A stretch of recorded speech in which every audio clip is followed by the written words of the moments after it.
Hi there. Do you need to make drawers for your next project? Are you looking for a simple construction that will provide you with a durable drawer that'll last you for many years to come? Stay tuned. I'll show you how to do it.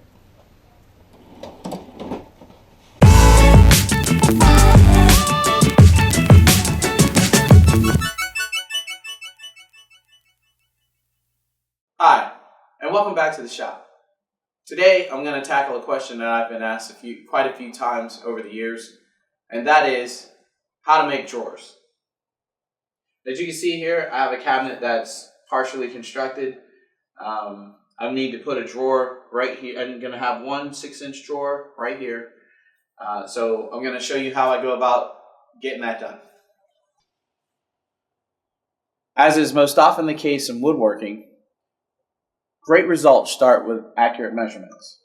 Typically, a set of ball bearing drawer slides, each half of the pair is about a half an inch. So you would take 1 inch, measure 1 inch width away from the inside width of your cabinet that you're going to put the drawer in.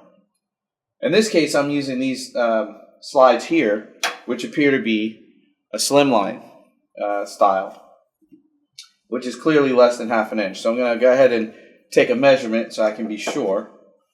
I'm going to put this, use this other piece here just as a good reference point. Looks like I'm at about 3/8 of an inch.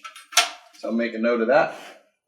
So in my case, I'll be subtracting 3/4 of an inch. Now that I know how wide my slides are, I'm going to go ahead and take a measurement of the interior width of my cabinet, which in my case is 22.5 inches. So go ahead and take a note of that. Now that I have the interior dimension of the cabinet as well as the thickness of the 2 drawer slides, I can go ahead and do a little bit of math. So I have an interior width of 22.5 minus the 3/4 for the drawer slides.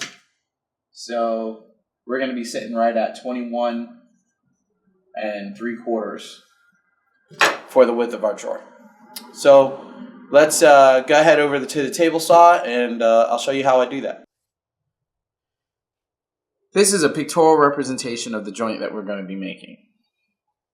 So this right here is your side piece, right? And this is the front.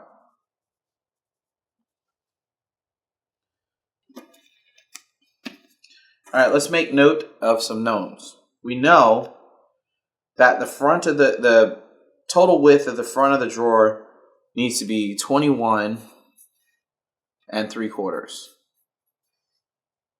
Okay.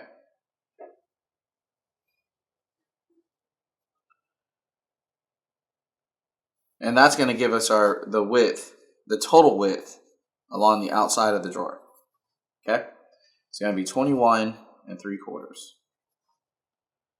Now, the important thing is when we cut this dado right here, we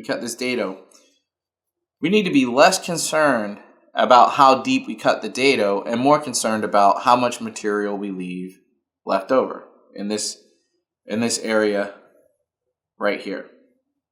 Okay? So typically what I try to do is I use roughly half inch stock, half-inch plywood stock for the drawers, for all of the drawer sides. So what I try to do is I try to leave 1/4 of an inch right there.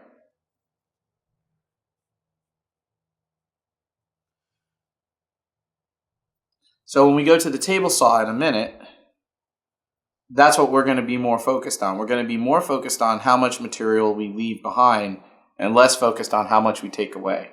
And the reason for that is if you're using half-inch plywood, you know that it's not exactly a half an inch. And instead of trying to do a bunch of complicated math, we'll just work the easiest way possible. So if we know that we're going to leave 1/4 inch here on this side and 1/4 inch on the other side for a sum total of a half an inch, we know that this piece right here, this front piece, right, because we're taking off a half an inch, is now going to be 21 1/4. because we took off the 1/2 inch. So now we have the dimensions for the front piece. And the side piece, to arrive at that dimension, is very easy because this piece is basically, it goes from the front to the back of your drawer. So there's no math involved here. In this particular case, the sides are going to be either 16 or 17 inches. I haven't decided. So let's go ahead and go over to the table saw. We'll get some stock cut up, and we'll start getting this joint cut.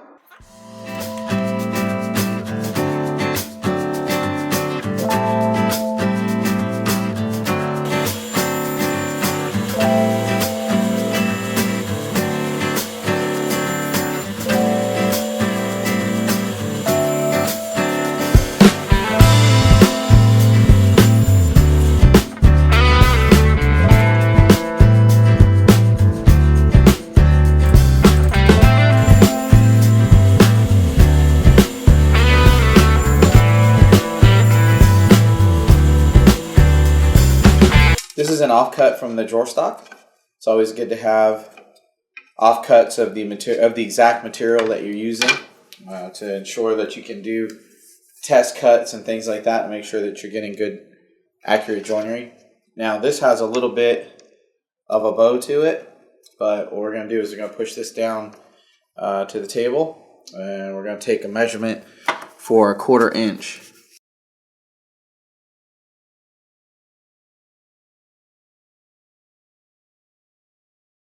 I've marked a line a 1/4 inch down from this top face here, and I've marked the area to remove with X's so that I don't get confused.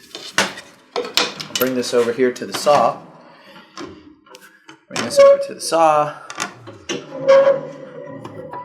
We're going to try to get this. We're going to try to get it to cut as close. Try to get it as close to a 1/4 inch left over as possible. And then we're going to do some test fits until we get it where we want it.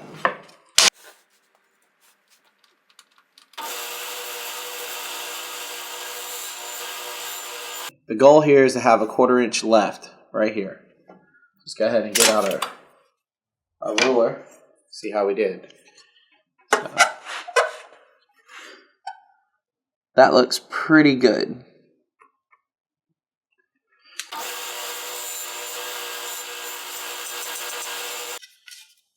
So let's go ahead and stick that on there. Boom. 1/4 inch. All right.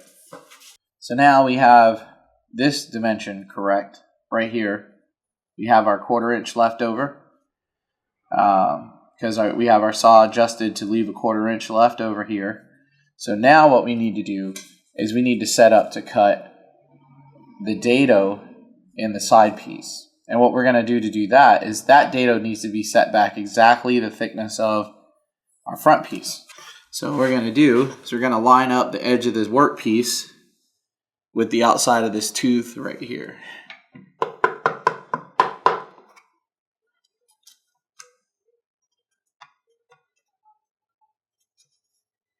Alright, see, pretty sure that's good. Alright, lock that down.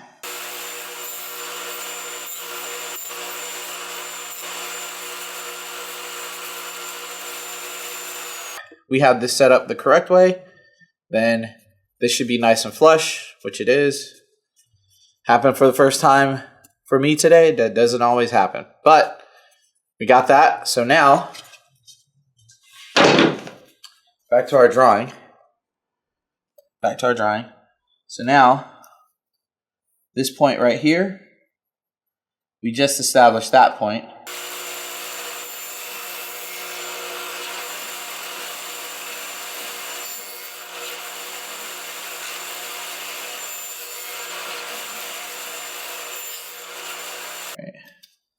I'm going to mark this for 1/4 inch. Although this isn't really critical.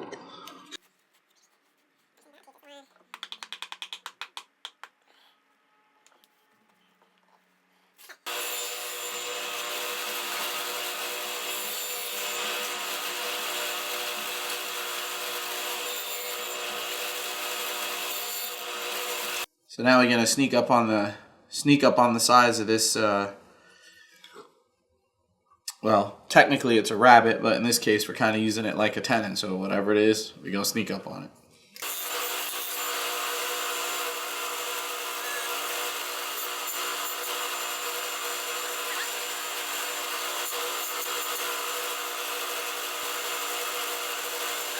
Now that we have this dimension correct, now we need to get this dimension correct. So we're going to move the fence over a little bit, and we're going to take off a little bit until we get where we need to be on this side.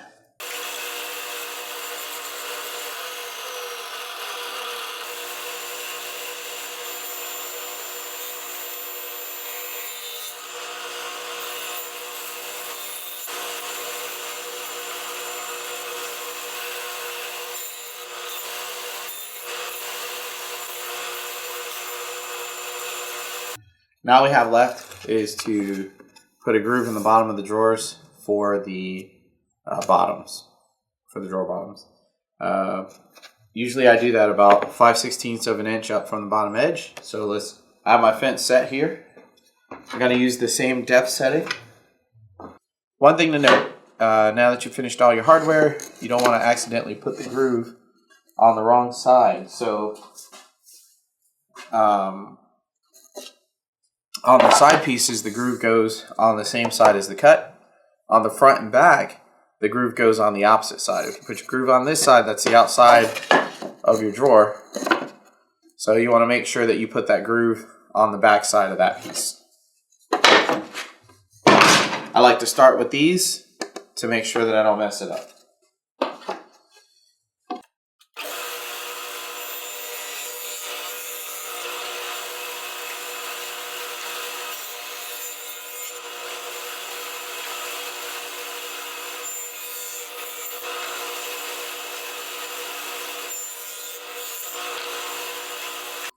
Depending on the particular material you use for your bottom, you may have to cut that groove in 2 passes using a standard size blade, which is the case here. I'm going to have to make a second pass. So I'm going to grab my rusty trusty scrap piece here.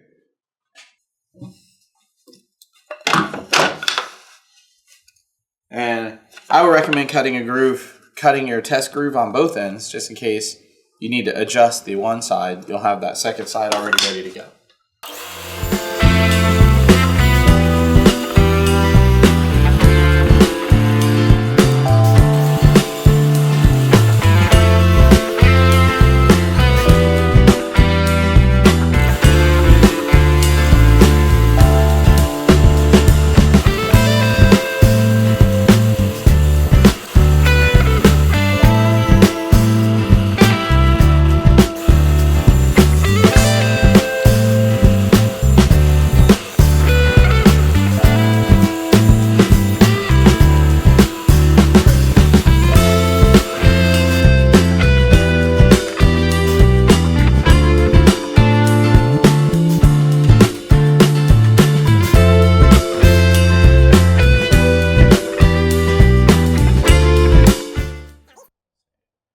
Because we know our potatoes are 1/4 inch deep, we just need to add a 1/2 inch to each dimension. Okay, so we have 16 1/8 and 20 and 7/8. So that's going to make our drawer bottom 16 5/8 by 21 3/8. So let's go ahead and cut that.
Alright, that about wraps that up. As you can see, I've already pretty much finished the cabinet. I've already put on a drawer front. It just needs handles and a couple other accessories, and the cabinet will be complete. But using the techniques that I presented in this video, you too can create strong, long-lasting drawers for your next project.